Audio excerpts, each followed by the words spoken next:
everyone, it's Sharana from Para Waits, and today I'm going to be reviewing the Netflix series Dead to Me Season 2, which is now streaming on the Netflix platform. The series is created by Liz Feldman and it stars Christina Applegate and Linda Cardellini, as it centers around an unlikely friendship from a free spirit and a widower who are brought together by a shocking secret. Okay, if you haven't watched Season 1, pause, go watch Season 1, come back to this because I have to talk about what the shocking secret of Season 1 was so we can get into the secrets of Season 2. So for those of you who are new to my channel, hello, welcome. So glad you came. I hope you stay. I tell you what I enjoyed about this series, what I didn't like about the series, and is it worth your quarantine time binging or not? So this is going to be a spoiler-free review, so I will not be giving any spoilers to Season 2, but I do have to talk about a couple of spoilers from Season 1 for those who haven't watched Dead to Me yet. I don't know why, because it's absolutely fantastic television.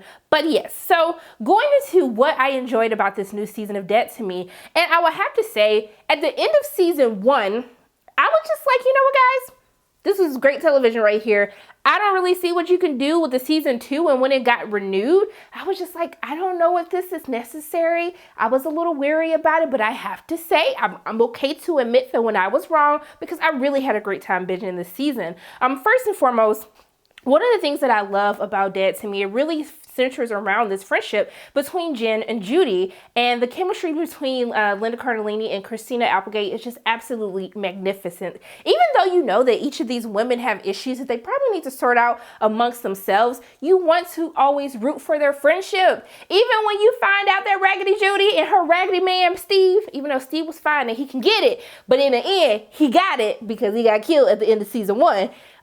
You still wanted them to find a way to heal on both ends and really come back together as friends. And so what I would say is in Season 2, you get to see them work through their friendship, whether it be for good or bad, because this is a spoiler-free review. But I love how these characters, they kind of switch places in Season 2. We saw at the end of Season 1 where we saw that Steve was actually floating dead in the pool. And so this time you get to see how Judy ends up dealing with the grief and the loss of a loved one. And then with Jen's character, you get to see the guilty conscience and what that looks like and what that does with her. And I think that is explored very beautifully. I love the exploration into loss and grief and really finding a way to deal with it in a healthy way.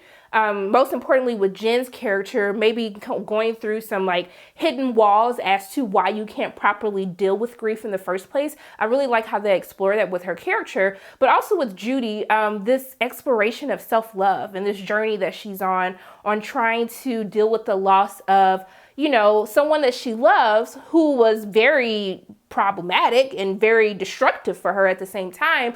But how do you deal with the loss of a loved one that necessarily wasn't good for you or absolutely good to you at the same time? And I really like how we see that evolution of how she kind of deals with losing Steve throughout the course of Season 2. I thought that it was handled very well with the characters. But I would have to say another thing that I enjoyed with Dead to Me Season 2 was I liked that some of the supporting characters, they got a little bit more screen time. And I want to say for Charlie, Jen's son, played by Sam McCarthy, I actually enjoyed his character a lot more in Season 2 than I did in Season 1.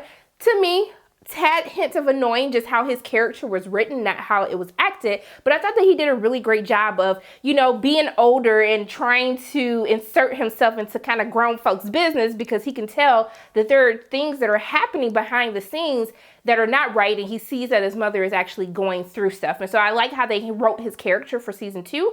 And also, too, I love that Detective Perez, Diana Riva, I thought that I love how they beefed up her character as well. And I love the balance of comedy, dark, like the dark humor at the same time. I will say that Dead to Me Season 2 is a darker show than what we saw at the beginning of Season 1.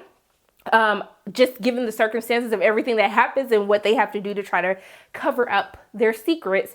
I do like the dark tone that is taken in Season 2, but also too, I think that it does a very great job because you're dealing with so many heavy topics, dealing with murder, grief, loss, like all these things. But I like how they insert their use of humor. And I have to say my two favorite characters, Karen. Hey Karen, you're just so nosy. It was a couple of times I wanted to reach through the camera, and I'm talking about the TV screen that I was watching the show on. I wanted to reach through the TV and be like, girl, mind your business. Go take your behind across the street. Worry about what's happening in your house, okay? But I thought that the actress who plays her, Susie Nakamura, I thought she did a really fantastic job. Karen's probably one of my favorite characters, even though she gets on my nerves at the same time. And also, too, Crazy Shandy by Adora Britcher.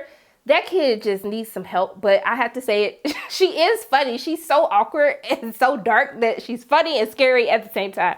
Just pray for this kid, please. But I think that a lot of people will be very happy with the fact that what hooked a lot of people on season 1 of Dead to Me will have to be the twists and turns. And literally, at the twist and turn in episode 1 of season 2, I spit out my drink. I was literally drinking something as we got to the end of the episode. And when it happened, I was like, oh my God, what just happened? This cannot be real. I rewound. I was like, hold up, did I miss something? Like, what is happening?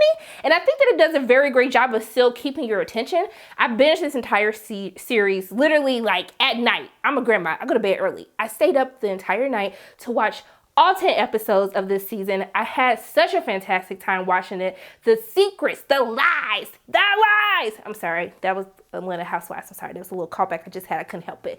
But the twists and turns that they have, the introduction of a new character that we can't talk about, but when you see it, you know exactly why I spit my water out at the same time. You just be like, oh my gosh, I was not ready. I wasn't ready for that. But I think a lot of people will be happy with the twists and turns that take place, the secrets that are revealed throughout the course of this season. And I also wanted to talk about Natalie Morales, who is a new addition to season 2. Absolutely loved her character. I thought she did a very great job. But I know that I'm talking about all the things that I loved about Dead to Me season 2, but I do have 2 issues, just 2 quick issues. Now, even though there were twists and turns and there were surprise additions to this new season, I did feel as though from a writing standpoint, a lot of the plots were very predictable. Like when I was introduced to a character, I was like, yep, you're going to do this and you're going to do that. You're going to be doing this with that part. I was like, yeah, like it was totally like it was right there. It's written all over your face. There was nothing new. So I think that I saw exactly where some of these subplots were headed. And I felt like even though there were twists and turns, some of the issues that happened between the characters, it was very predictable. I predicted most of the things that would happen, not how the end of the season is, but I do wish that they would have been a little bit more creative with what they can do with these new characters. And then also too, even though I loved how they beefed up some of the supporting roles in this season, Nick Prager, who is played by Brandon Scott, I felt as though they included him in this season, but they didn't necessarily really know what to do with his character. And so it was just really unfortunate because I enjoyed him last season. I love what they did with his storyline, but watching him in this season was just like, I don't know if you need it. I don't really think you need it. But overall for me, I did have a really great time watching Dead to Me season 2. So much that I am excited. If they tell me, Sharana, we are going to renew this for a season 3, I will be like, I am there. I am ready. I am willing. I'm prepared. So what I would tell you guys to do, this is totally worth your time. This is such a good binge, a quick binge, 10 episodes, 30 minutes an episode. It's a very quick binge. Fun, dark, witty, just giving me everything that I needed in life. So those are pretty much my thoughts on Dead to Me season 2. As always, my name is Sharana from Para Waits, and if you like what you saw today, make sure you hit the like button, hit subscribe, share this video with your friends, and make sure you hit the notification bell. And I love you guys 3000. I'll see you soon.